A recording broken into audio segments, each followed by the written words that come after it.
hopefully you guys like the content or some of the projects I'm coming up with. More to come. This will be kind of more like a winter project since we're kind of borderline the end of the summer. But if you can do me a favor, hit the like button, share, subscribe, share, like. I don't know if you can hear that, but we got a bad storm coming. So I'm going to hit send right now. But thanks again, everyone. Just mocking some things up. I am going to have to move the engine up a little further. I'm going to flip that manifold so it'll give me a kind of pointing downward. I'm going to have to shorten both manifold and the expansion chamber a little. I'm seeing about where my secondary is going to come in at. I'll be going forward, so that shaft I'll have away from the tire later. I'm just fitting things, mocking it up, seeing how wide it's actually going to be. It's actually going to be pretty wide. Expansion chamber, this is actually to a 600, not a 650, so I got to find where I stuck that one. But I'm probably going to slope it a little quicker, just underneath of it if I can, or beside it, because obviously these foot pegs are going to be way out. I'm probably going to have a set of pegs back here, but man, just mocking it up, that's going to be sick. And actually I think I have a little gas tank that'll fit on here. Yeah, buddy. I'm not going to want to run a radiator. I want to keep this thing as bare bones as possible, so to not have to have a radiator and then even attempt to not run a radiator and have this thing overheat, because we all know how two-strokes are. They want to be at a certain temperature on the pipe. So I'm probably going to rebuild this chassis out of something pretty strong, like some decent gauge mild steel or chromoly.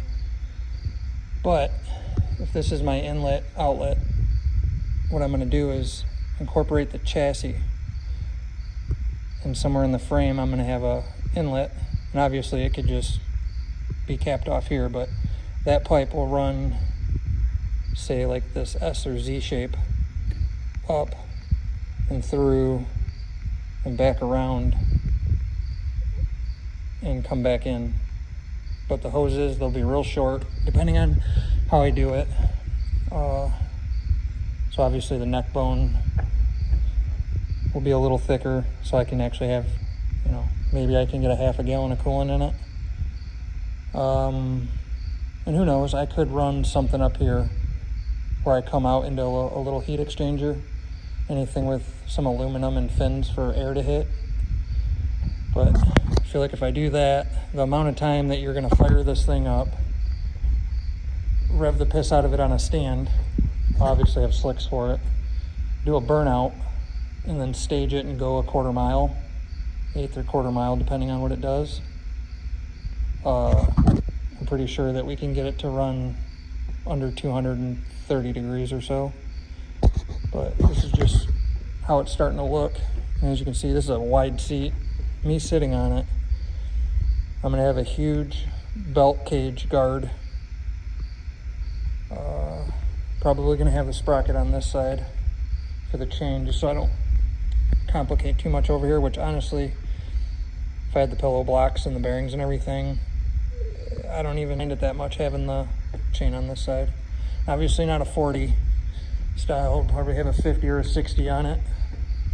The only thing is like on my mower, I have the snowmobile transmission, driveline, everything out of the sled on it. So re-gearing it's real easy. This, I'm gonna have to figure out, will I be able to run a small enough and big enough sprocket for, 2 to 1, 2.5 to 1, I don't know. This thing will probably run 1 to 1 with the weight. But you'll have a bog. You don't wanna have to hesitate and 30 feet out. It takes off like a bat out of hell. Like you can see, I have the little chain case on the mower on this one.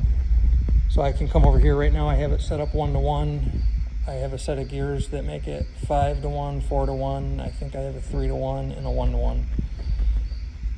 But I'm looking at that, and it looks like it would be some work to modify to fit on here. And do I really need that for how light this thing is? I mean, really, it's going to be carrying pretty much, when I'm done fabbing it up, I would say the weight of like 2 Polaris motors. So it's going to be pulling basically the weight of itself plus 1 and me. So let's say if that motor weighs 100 pounds,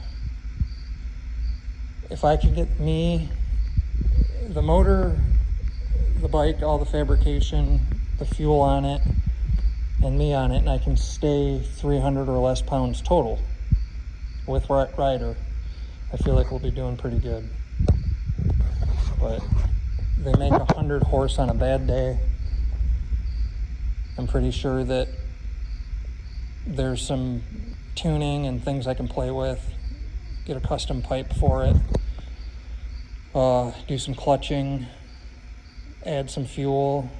If you can get it in and out, I wouldn't see why it would be impossible to make 120 or 30 horse out of this thing. And yes, that's a nitrous and fuel solenoid on there in case we want to spray it. I don't know. I just feel like once you've tamed the beast at 100 horse, what's a little 30 shot? You know, if I could get this thing to do over 150 horsepower, 300 pounds, you're talking, what, 1 horse per pound and a half?